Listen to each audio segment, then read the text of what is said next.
Costa Mesa Homeowners, if you bought a home between 2015 and 2022, chances are higher monthly costs are holding you back from moving up.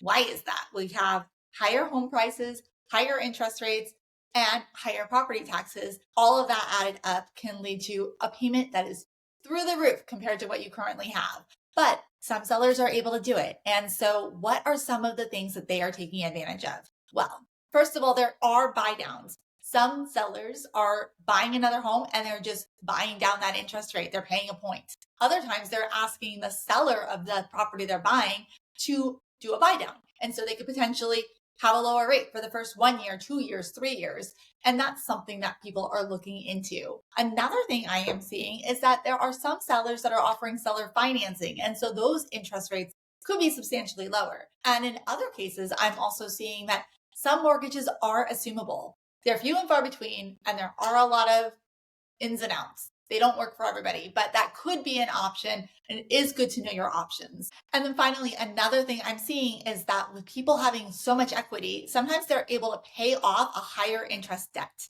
and then that frees up more money in their monthly budget, making the higher payment on a new home easier to swallow. Remember, knowledge is power. It is not one size fits all. There are a lot of different scenarios to consider. But if those higher monthly costs are what's holding you back from moving up, there may be options that you haven't even considered, and it would be worth it to look into it to see what your options are. So please reach out. I can connect you with some lenders and some financial planners, and you can really analyze what might make the most sense for you and possibly get you into that move up home that you've been dreaming about.